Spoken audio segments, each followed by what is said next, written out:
کمنلی motivated ہے اور یہ جو ہے مسلمانوں کے جو دنیا کی جو جے پی سی میں اپوزیشن کے ممبرز تھے ان کی باتوں کو بھی مانا نہیں گیا. اٹ مینس گورنمنٹ کا آفیسر طے کرے گا. تو گورنمنٹ آفیسر ڈسپیوٹ کس کے حق میں طے کرے گا یہ بات اچھی طرح جانتے ہیں. وقف بائی یوزر کے طور پر استعمال ہوتی تھی وہ ایز اٹ از رہے گی. البتہ آئندہ وقف بائی یوزر کا اطلاق نہیں ہوگا. لیکن اس میں ایک کلوز یہ جوڑ دیا گیا کہ اگر کوئی بریفلی آپ کو سمرائز کیا. دیکھیے ہم لوگ بہت صاف طور پہ بات کہنا چاہتے ہیں کہ یہ بل جو پارلیمنٹ میں آج پیش کیا جا رہا ہے یہ ڈسکریمنیٹری ہے, یہ جو ہے کمنلی موٹیویٹڈ ہے اور یہ جو ہے مسلمانوں کے جو بنیادی حقوق ہیں دستور میں, کانسٹیٹیوشن میں, سنویدھان میں, اس سے محروم کرنے کی کوشش ہے. یہ بل بی جے پی کے کمنل ایجنڈے کے مطابق ہے اور اس پر جے پی سی کے جو حوالے کیا گیا تھا جو اعتراضات, جو آپتیاں پارلیمنٹ میں بل پیش کرتے وقت جتائی گئی تھی اس کو ایڈریس کرنے کے لیے اسے جے پی سی کے حوالے کیا گیا تھا. جے پی سی نے 5-6 مہینے تک اس پر بات کی. ہم نے 5 کروڑ ای میل بھیجے اور اس کو ریجیکٹ کیا. ہم نے دلی میں, پٹنہ میں اور وجے واڑہ میں بہت بڑے بڑے دھرنے کیے. ہم نے چندر بابو نائیڈو سے ملاقات کی, ہم نے نتیش کمار جی سے ملاقات کی, ہم نے جے پی سی کے تمام لوگوں سے ملاقات کی.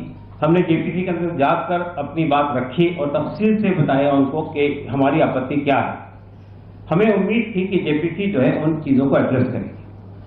افسوس کی بات یہ ہے کہ جو جے پی سی میں اپوزیشن کے ممبرز تھے ان کی باتوں کو بھی مانا نہیں گیا اور جن حالت میں جے پی سی کو بل سونپا گیا تھا اس سے زیادہ سخت بنا کر لایا گیا. چند باتیں ہم سمجھتے ہیں کہ صاف ہونی چاہیے, اس لیے کہ یہ بھرم پیدا کیا جا رہا ہے کہ وقف کی پراپرٹی دیش میں ریلوے سے اور ملٹری سے زیادہ ہے. یہ بالکل غلط بات ہے. دوسری بات یہ کہ یہ بات پیدا کی جا رہی ہے کہ جہاں وقف بورڈ ہاتھ رکھ دیتا ہے وہ پراپرٹی وقف کی ہو جاتی ہے. پھر اس کے اندر ایک پروویژن یہ پیدا کیا گیا ہے کہ اگر گورنمنٹ کا ایشو ہے, یعنی گورنمنٹ کو ایک سیکشن کے طور پر اس میں انٹروڈیوس کیا گیا ہے.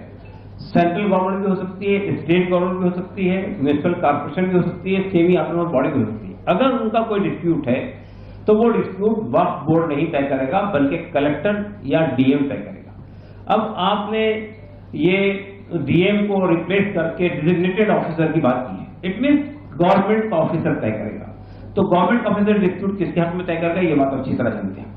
ٹرائبونل کی حیثیت کو ختم کر دیا گیا اور یہ کہا گیا کہ اس کو یہ بھرم پیدا کیا جا رہا ہے کہ وقف کے اندر کوئی چیز جاتی ہے تو اس کو کہیں چیلنج نہیں کیا جاتا ہے. بالکل غلط بات ہے. ٹرائبونل کے فیصلے کو آپ ہائی کورٹ پہ چیلنج کر سکتے ہیں, سپریم کورٹ پہ چیلنج کر سکتے ہیں. پھر وقف بائی یوزر اور ٹرائبونل بہت سارے موجود ہیں. ہاں جی, اور ہمارے دیش کے اندر بہت سارے ٹرائبونل موجود ہیں. ٹرائبونل کوئی ایکسٹرا جوڈیشل پاور نہیں ہے اور ٹرائبونل کا بھی جو جج ہوتا ہے وہ ڈسٹرکٹ کورٹ کا سٹنگ یا ریٹائرڈ جج ہوتا ہے. تو اسی طرح سے وقف بورڈ کا جو کمپوزیشن ہے یا سینٹرل وقف فنڈ کا جو کمپوزیشن ہے اس کو بھی بری طرح سے متاثر کیا گیا. اس میں جو شرط تھی کہ جتنے لوگ بھی ممبر ہوں گے وہ مسلمان ہوں گے وہ شرط ہٹا دی گئی. 2 کمپلسری نان مسلم ہوں گے, اس کے علاوہ باقی لوگ بھی نان مسلم ہو سکتے ہیں. سی او کے لیے جو شرط تھی کہ مسلمان ہونے چاہیے وہ شرط بھی ہٹا دی گئی. تو آپ دیکھیے کہ وقف بورڈ کو مینج کیا جا رہا ہے, سینٹرل وقف کونسل کو مینج کیا جا رہا ہے.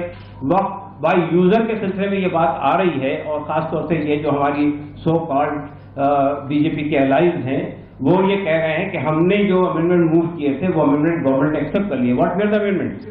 یہ کہا جا رہا ہے وقف بائی یوزر میں یہ بات گورنمنٹ نے تسلیم کر لی ہے کہ اب تک جو پراپرٹی وقف بائی یوزر کے طور پر استعمال ہوتی تھی وہ ایز اٹ از رہے گی. البتہ آئندہ وقف بائی یوزر کا اطلاق نہیں ہوگا.